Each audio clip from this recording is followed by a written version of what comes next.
The universe had written humanity's obituary long before the first star went dark. In the vast tapestry of galactic civilization, where 10,000 species traded wisdom across light years and ancient empires measured their histories in geological epochs, humanity occupied the smallest footnote. A brief flicker, a dying ember from a radioactive world that had poisoned itself with nuclear fire and industrial excess. The Galactic Consortium's Xenobiological Archives classified them as Death World Strain 7074-3 Omega, a species so adapted to lethal conditions that their very existence defied rational probability. But that was before the void began to consume everything. The first signs appeared in the outer spiral, where ancient monitoring stations went silent one by one. Not destroyed, consumed. Entire star systems simply ceased, not collapsed into black holes, not shattered by supernovae, but erased as if they had never existed at all. The fabric of space-time itself bore the scars, perfect spherical voids where matter, energy, and even the quantum foam had been devoured by something that could not exist. Ambassador Jekthera of the Xevelfak Empire stood before the consortium assembly, her crystalline form refracting the chamber's bioluminescent lighting into prismatic patterns of distress. The Xevelfak had dominated the galactic core for 3 million years, their crystal matrix minds capable of processing information at speeds that made quantum computers seem primitive. Yet today, her harmonic voice carried the tremor of genuine terror. "Honored delegates," she began, her words creating complex interference patterns in the chamber's atmosphere. The void has consumed the Helix sector. 17 inhabited systems. 4 billion souls. The phenomenon spreads at a rate that defies our understanding of physics itself.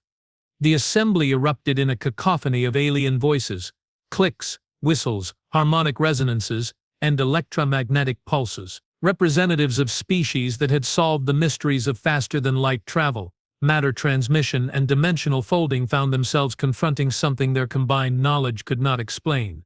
High Counselor Quethnoran of the Philosophical Collective raised one of his 7 arms, and silence descended like a funeral shroud. The collective had existed since before most species had discovered fire. Their bodies evolved beyond physical form into pure thought energy contained within biomechanical vessels. When they spoke, civilizations listened. "We have analyzed the quantum signatures." Quethnoran's voice resonated directly into the minds of every delegate present. The void does not simply destroy, it unweaves reality itself. Every atom, every particle, every quantum state is reduced to absolute nothingness. Not even information remains. From the observer's gallery, Admiral Helena Cross watched the proceedings with the grim satisfaction of someone whose darkest predictions were being validated. At 67, she was ancient by the standards of humanity's radiation-shortened lifespans, her body bearing the cellular damage of a lifetime spent in space beyond Earth's dying magnetosphere. Burn scars from plasma conduits traced geometric patterns across her left temple, while her augmented eye, a crude replacement for one lost in the Battle of Phobos, cast artificial light in the chamber's dimness. The human delegation occupied exactly 3 seats in a chamber designed for 10,000, an afterthought. A courtesy extended to a species whose homeworld was slowly cooking itself in its own radioactive decay. "They still don't understand," muttered Captain James Okafor beside her, his Nigerian accent thick with exhaustion. At 43, he was considered middle-aged by human standards, his dark skin bearing the telltale pallor of someone who'd spent too many years breathing recycled air. "They think this is a physics problem. Maybe that's why they're losing," Admiral Cross replied, her voice barely above a whisper. 20 light-years away. In the dying system of Sol, Colonel Alexander Petrov studied the long-range sensor data streaming into Luna Base's tactical center. Earth hung in the viewports like a fever dream, its atmosphere tinted orange by the radioactive storms that had raged for decades, its surface a patchwork of blast craters and struggling arcology domes. The homeworld that had once birthed humanity's dreams of touching the stars now served as a grim reminder of what happened when a species pushed too hard against the limits of survival. "Ma'am, we're receiving another emergency broadcast from the outer colonies," reported Lieutenant Maria Santos, her fingers dancing across holographic displays that flickered with the instability of jury-rigged technology. "The void reached the Tau Ceti system 6 hours ago." Petrov's jaw tightened. Tau Ceti had been humanity's first successful extrasolar colony, a beacon of hope for a species that had nearly destroyed itself before learning to reach beyond its dying world. 50,000 colonists, 3 generations of human determination, and the agricultural stations that fed half of the remaining human population throughout the system. Gone. Any survivors? He asked, though he already knew the answer. No, ma'am. The automated beacons stopped transmitting mid-sentence. Same pattern as the others. The same pattern. Petrov had seen it 17 times now. Human outposts, research stations, and mining operations simply winking out of existence as the void expanded through local space. Unlike the vast alien civilizations with their millions of worlds, humanity had so few footholds in the galaxy that each loss felt like an amputation. "Sir," came another voice from the communications array, "we're receiving a priority transmission from the Consortium Assembly. The High Council is requesting human consultation." Petrov almost laughed. For decades, the galactic powers had tolerated humanity's presence with the bemused condescension reserved for clever pets. The humans were useful in small doses. Their death world origins made them remarkably resilient, and their shortened lifespans created a sense of urgency that other species found both fascinating and slightly alarming. But consultation, that was new. Put it through. Ambassador Cross's image materialized in the tactical center, her scarred features rendered in flickering blue light. Behind her, Petrov could see the vast chamber of the Consortium Assembly, filled with the representatives of civilizations that had mastered technologies humanity could barely comprehend. "Alex," she said without preamble, using the informality that was one of humanity's few advantages in galactic politics. "They're scared. Really scared. The void just consumed the Zelalthak core worlds." The words hit like a physical blow. The Zelalthak Empire controlled nearly a tenth of the galaxy's habitable systems. Their crystal cities had stood for millions of years, powered by technology that bordered on the mystical. If they had fallen, how long do we have? Petrov asked. At current expansion rates, the void reaches the inner worlds in 72 hours. Earth. She paused, consulting data streams that painted themselves in light across her augmented vision. Earth has maybe a week. A week. Humanity's entire remaining population, the 12 billion souls scattered across 43 worlds and countless stations, had 7 days before the void consumed everything they had ever built, ever dreamed, ever been. "What do they want from us?" Petrov asked. "I don't know. But for the first time in galactic history, they're asking a Death World species for help. The Philosophical Collective wants to speak with our temporal strategists." Petrov frowned. Temporal strategists was the aliens' term for human military commanders, a reference to humanity's disturbing ability to make split-second decisions with incomplete information. Most species required consensus-building processes that could take days or weeks. Humans had learned to decide and act within heartbeats, a necessity born from living on a world that tried to kill them every moment of every day. "There's something else," Admiral Cross continued, her expression growing darker. "The collective xenobiologists have been studying the void's expansion pattern. It's not random, Alex. It's intelligent, and it's specifically targeting worlds with complex life forms." The implications hit him like ice water. If the void was deliberately seeking out and consuming life itself, then every inhabited world in the galaxy was already marked for death. The only question was timing. "Get me a transport to the assembly," Petre said. "If they want human consultation, they're going to get it." As the transmission ended, Petrov turned to look once more at Earth through the viewport. His homeworld turned slowly in space, its wounded surface hidden beneath radioactive clouds that glowed with their own internal fire. Humanity had been born from this crucible of radiation and violence, shaped by generation after generation of barely surviving in conditions that would kill most galactic species within minutes. "They called us a dying race," he thought. "Maybe that's exactly what this universe needs."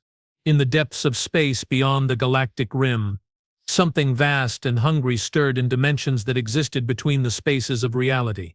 It had consumed the light of 1 trillion stars, devoured the dreams of countless civilizations, and reduced entire galactic clusters to perfect spheres of absolute nothingness. Now it turned its attention toward this small spiral galaxy, with its billions of busy, chattering life forms. But as it reached toward the inner worlds with tendrils of unbeing, it encountered something unexpected. A small cluster of worlds around an unremarkable yellow star inhabited by creatures so adapted to death and destruction that they barely registered as life at all. Their presence was like a bitter taste in the void's infinite hunger, something that resisted digestion, fought back against the absolute certainty of oblivion. For the first time in eons beyond counting, the void hesitated. And in that moment of hesitation, the universe's most unlikely champions began to understand that sometimes the key to defeating death itself was knowing how to live with it every single day. The war for existence was about to begin. The consortium's war room had never hosted a human before. Built within the hollowed core of Nexus Prime, an artificial world constructed from the fused matter of a dozen dead systems.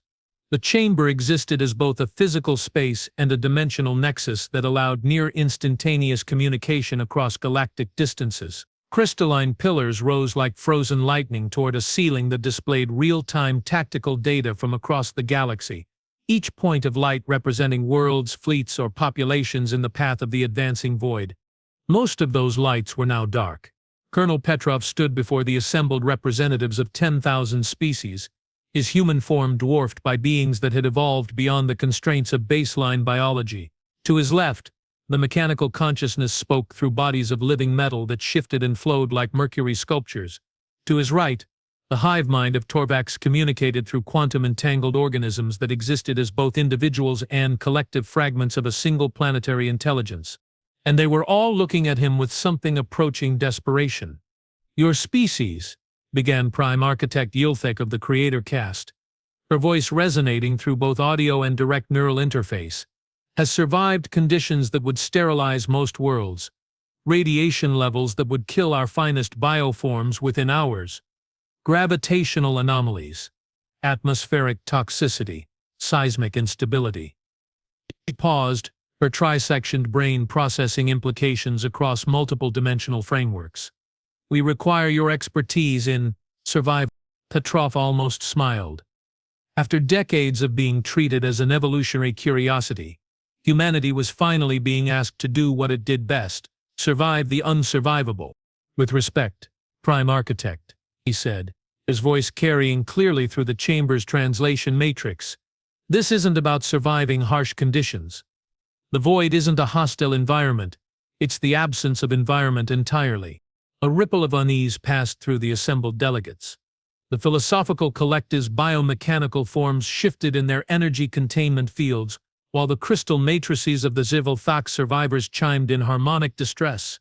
However, Petrov continued, moving to the central display where holographic representations of the void's expansion played out in horrifying detail. "There's something you've all missed. The void isn't expanding randomly. Look at the pattern." His augmented interface synchronized with the chamber's quantum processors, overlaying new analytical data across the three-dimensional tactical display. Red lines traced the void's path through space, connecting consumed systems in a web of destruction that had previously appeared chaotic. "It's avoiding specific regions," Petrov said, highlighting the gaps in the void's advance. "Not because it can't reach them, but because it's choosing not to. Look here, the radiant wastes, the gamma storm fields, the core burner systems where your species conduct high-energy physics experiments." The implications struck the assembly like a quantum shockwave. High Councilor Kethnoran's thought form brightened with sudden understanding, while Ambassador Jekthara's crystalline structure rang with harmonic realization. "It's avoiding areas with high levels of energetic chaos," whispered Dr. Zephian of the Academic Concordance, her bioluminescent tendrils pulsing with excitement. "Regions where reality itself is unstable." "Exactly," Petrov said. "The void consumes ordered reality matter, energy, information in stable quantum states. But chaos it can't digest. Which means we don't need to run from it. We need to make ourselves indigestible." Meanwhile, 40 light-years away in the ruins of the Tau Ceti system, something extraordinary was happening. Captain Lisa Chen Okafor, no relation to the Captain Okafor at the assembly, piloted her salvage runner through the debris field that had once been humanity's first interstellar colony. Her ship, The defiant scream was a typical example of human engineering philosophy. Built from salvaged components held together by determination and electromagnetic tape, and equipped with jury-rigged systems that no other species would consider safe to operate. But it was still there. Control. This is Defiant Scream. She transmitted to Luna Base through quantum relay. I'm in the Tau Ceti system. Correction. I'm in what's left of it. The response crackled with interference from the exotic energies still radiating from the void's passage. Confirmed, Defiant Scream. You're reading impossible on our sensors. The entire system should be gone. That's what I thought too, Chen Okafor replied, adjusting her radiation shielding as she navigated through clouds of ionized debris. But there's something here, something the void left behind. What she was seeing defied comprehension. The planets were gone, consumed completely. The star itself had been reduced to a perfect sphere of absolute nothingness. Not a black hole, but an absence so complete that light itself seemed to bend away from it. Yet somehow, impossibly, fragments remained. Pieces of space stations, chunks of asteroid mining facilities, the twisted wreckage of human settlements that should have been unmade along with everything else. Control, I'm detecting massive residual radiation signatures. The debris it's glowing with the wrong kind of energy. This isn't normal matter anymore. As she spoke, Chen Okafor maneuvered closer to what had once been the primary agricultural platform. The structure was gone, but its quantum-stabilized fusion reactor core remained, now transformed into something that pulsed with impossible colors. Her ship's sensors struggled to classify the readings, matter that existed in multiple quantum states simultaneously, energy patterns that followed no known physical laws. It's like the radiation poisoned the void, she whispered, more to herself than to control, made the whole system too chaotic to fully consume. The implications hit her with the force of revelation. Humanity's tendency to contaminate everything it touched with radiation, industrial pollutants, and quantum instabilities. Traits that other species considered primitive and destructive, had somehow created matter that was immune to the void's hunger. Back in the consortium war room, Petrov was arriving at the same conclusion through different data. Your civilizations have spent millions of years perfecting order, he told the assembled delegates. Clean energy. Stable matter. Harmonious quantum states. You've created realities so perfect that the void can consume them effortlessly. But human technology, he paused, accessing data streams from Luna Base. We've never been able to build anything clean. Our fusion reactors leak exotic radiation. Our faster-than-light drives create quantum instabilities. Our weapons contaminate space-time itself with chaotic energy signatures. Prime Architect Yulfek's form shifted, her biomechanical components processing implications at superhuman speeds. You're suggesting we deliberately destabilize our own technology. I'm suggesting, Petrov replied, that we learn from the only species in the galaxy that's too messy to be digested. The silence that followed was broken by an urgent harmonic pulse from the tactical displays. New data cascaded through the chamber's interfaces as quantum sensors detected movement in the void-consumed regions. The void was accelerating. Temporal displacement indicates arrival at Nexus Prime in 18 hours, announced the mechanical consciousness through its primary interface node. All evacuation protocols have failed. Fleet movements cannot achieve sufficient velocity. No, Petrov's voice cut through the rising panic like a blade. We don't evacuate, we make this world indigestible. The contamination protocols would take weeks to implement, protested Ambassador Jekdera, her crystalline form resonating with distress harmonics. Even with our combined technologies. Not your technologies, Petrov interrupted, activating his emergency communication array. Ours. The transmission reached every human outpost, every colony, every struggling settlement scattered across the galaxy's edge. Luna Base, Mars Command, the asteroid mining platforms, the deep space research stations. All the tiny, desperate fragments of a dying species that had somehow learned to thrive in the spaces between order and chaos. All human assets, Petrov's voice carried across the quantum channels. Initiate Ragnarok Protocol. Full implementation. No restrictions. In the war room, the alien delegates watched in fascination and horror as humanity revealed what it had been hiding for decades. The Ragnarok Protocol wasn't a weapon. It was a philosophy. Every human settlement, every ship, every station was equipped with systems designed to catastrophically fail in specific ways. Fusion reactors that could be overloaded to create quantum instability fields, faster-than-light drives that could be forced to malfunction, tearing holes in space-time itself. Weapons platforms that could detonate in cascading failures that would irradiate entire star systems with chaotic energy. It was the ultimate expression of humanity's death world heritage. If we're going to die, we're taking reality itself down with us.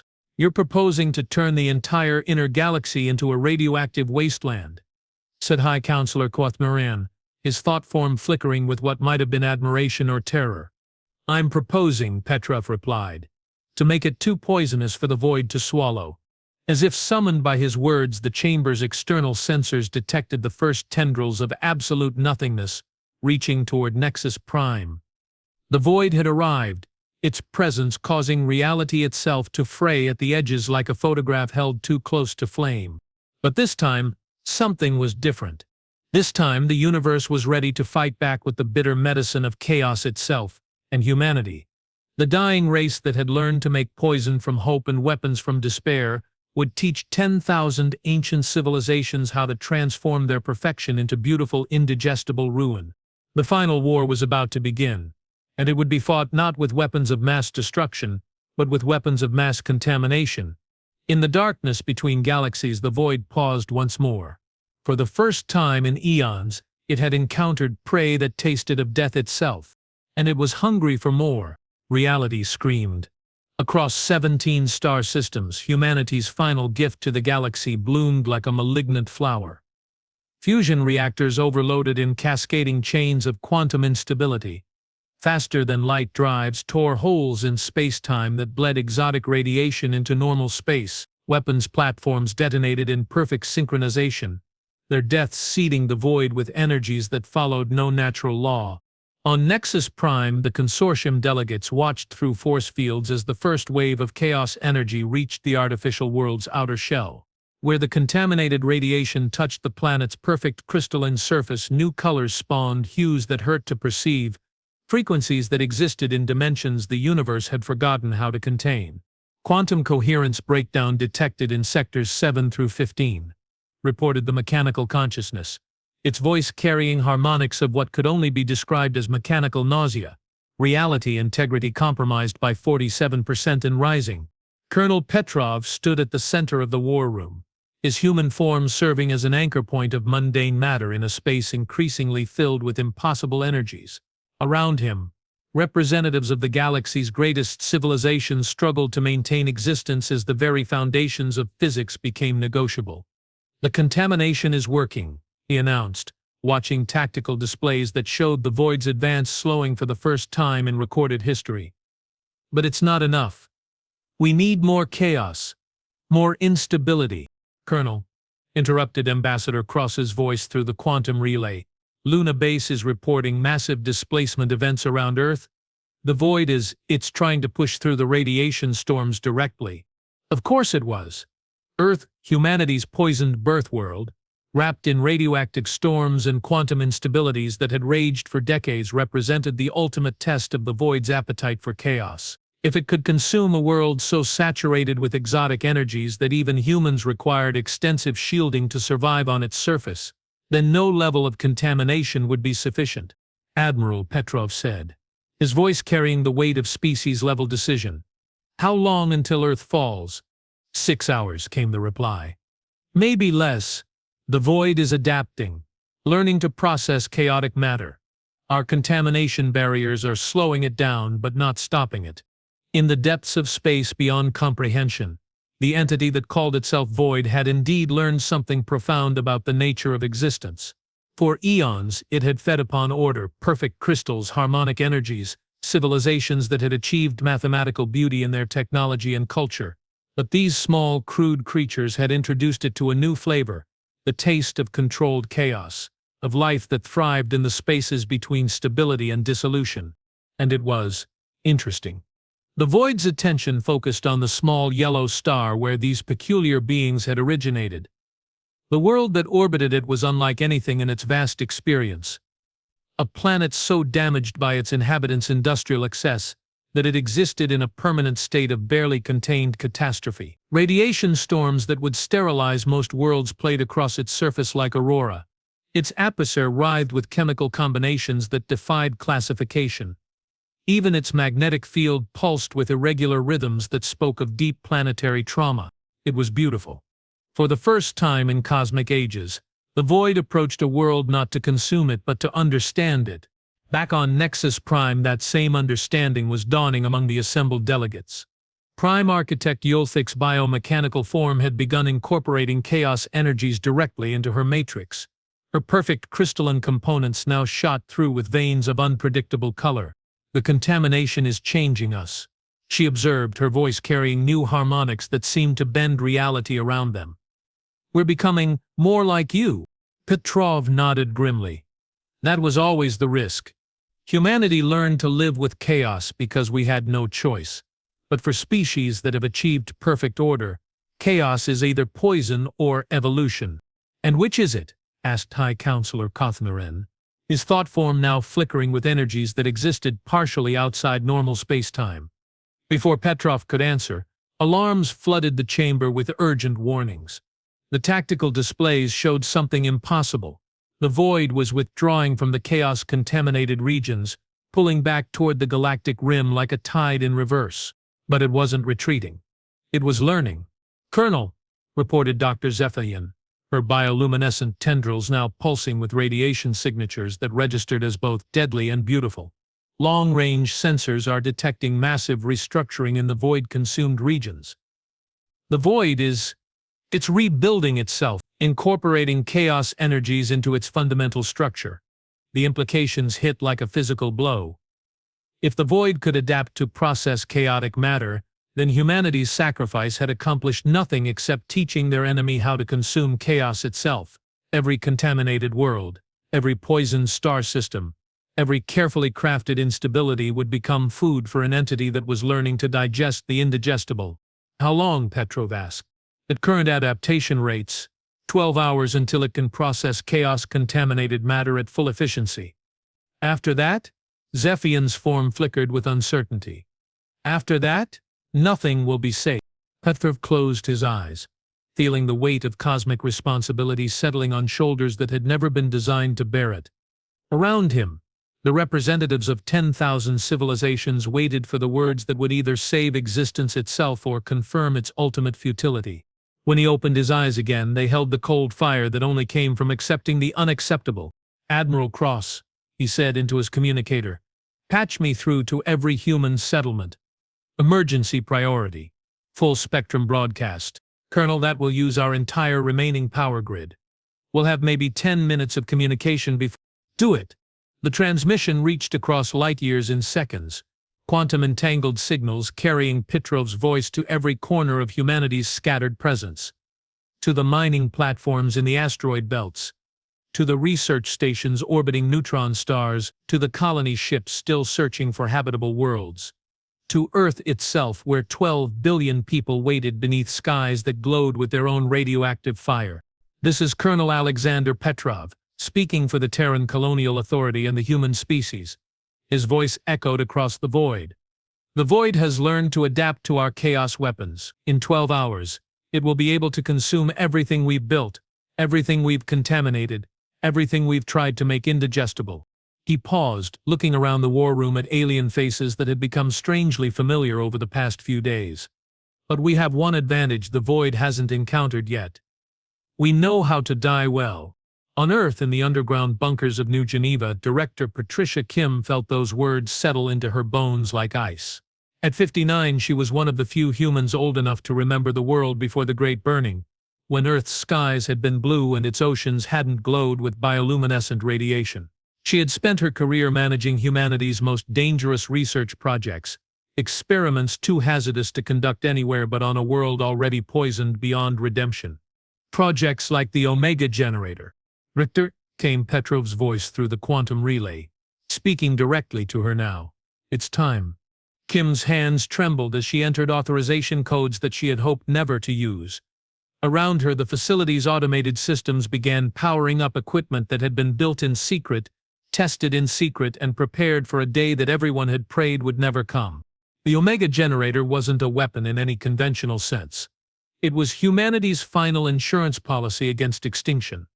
A device that could destabilize matter at the quantum level, creating a cascade reaction that would transform an entire world into a fountain of pure chaos energy. The radiation signature would be visible from neighboring galaxies, a beacon of organized disorder that would contaminate space-time itself for millions of years. It would also kill everything on Earth instantly. Confirmation received, Kim announced to the assembled research staff, many of whom had volunteered to remain behind for this moment. Omega generator is online. Primary ignition in T-minus 60 minutes. Across the galaxy, similar scenes played out on dozens of human worlds. The uranium mines of Titan, where generations of workers had extracted radioactive materials in conditions that would kill most species within hours. The experimental weapons platforms orbiting Wolf 359, where humanity tested technologies too dangerous for inhabited systems. The deep space laboratories where human scientists had spent decades learning to weaponize entropy itself. All of them received the same message. 1 hour to turn their worlds into cosmic-scale dirty bombs that would seed the galaxy with chaos energies, so intense that not even an adapted void could hope to process them. In the consortium war room, the alien delegates watched in a mixture of horror and awe as humanity prepared for the ultimate Death World solution. If they couldn't survive, they would make sure nothing else could either. "You're going to irradiate the entire galaxy," whispered Ambassador Jektara, her crystalline form resonating with frequencies that might have been respect or terror. "We're going to save it," Petrov replied. "Even if we're not around to see it." But as the countdown reached 30 minutes, something unexpected happened. The void stopped adapting. From the consumed regions beyond the galactic rim came a signal, not electromagnetic, not quantum, but something that registered directly in the consciousness of every sentient being in local space. It was a voice alien beyond comprehension, yet somehow familiar. "We understand now." The words echoed through dimensions, carrying meanings that existed beyond language. In the war room, every delegate felt the presence of the void settling around them like a vast, impossible awareness. "You are not prey. You are teachers." Prime Architect Yulfek's form blazed with sudden insight. "It's not trying to consume us anymore, it's trying to learn from us. For eons uncounted we consumed perfection, order, harmony, beauty." The void's voice carried the weight of cosmic ages. "But perfection is empty, without growth, without change, without the possibility of becoming something other than what was designed."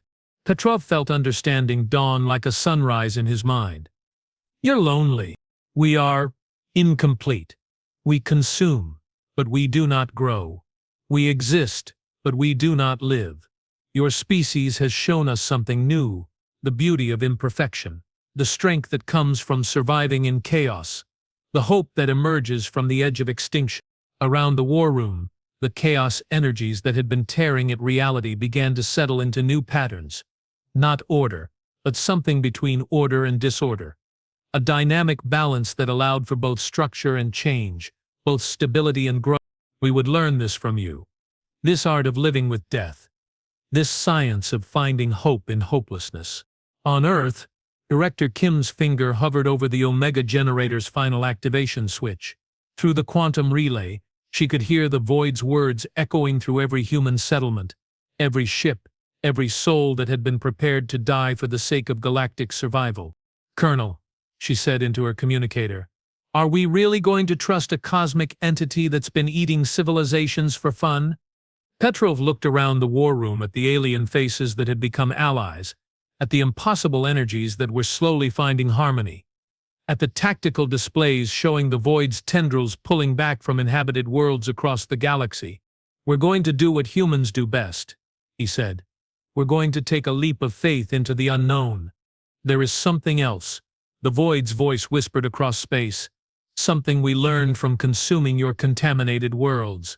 Chaos energy, when properly understood, can reverse the consumption process, restore what was taken, rebuild what was destroyed. The words hit the assembly like a physical force. Restoration. The possibility that the trillions of lives lost, the thousands of consumed worlds, the entire civilizations that had been reduced to nothing could be brought back, but only if they were willing to work with an entity that had been their destroyer. Only if they could teach it to transform its nature from consumption to creation. Only if they could show the void how to live with the beautiful, terrible complexity of existence itself. In the depths of space, humanity's poisoned homeworld continued its slow rotation around a yellow star. Its radioactive atmosphere danced with chaotic energies. Its wounded surface bore the scars of industrial excess and nuclear fire. Its people lived each day in the shadow of extinction, finding hope in the spaces between catastrophes. It was the most beautiful thing the void had ever encountered. And perhaps, with time and patience and the hard-won wisdom of a dying race that had learned how to live anyway, it might learn to become beautiful too. The war was over. The real work was just beginning. We have much to learn from each other, the void whispered, and for the first time in cosmic ages, its voice carried something that might have been hope. In the war room of Nexus Prime, Colonel Alexander Petrov, representative of a species that had been written off as a dying race, stood among the representatives of 10,000 civilizations and felt the universe shift around them all. They had taught the void how to taste chaos. Now they had to teach it how to cook. 1 year later, the first restored world bloomed back into existence in the Helix sector. Its cities were different, no longer perfectly ordered, but shot through with veins of controlled chaos that made them stronger, more adaptable, more alive. Humanity, the dying race that had lived too close to death to fear it, had become the galaxy's teachers in the art of beautiful imperfection. And in the spaces between order and chaos, between creation and destruction, between hope and despair, something entirely new was learning how to exist. They had called us a dying race.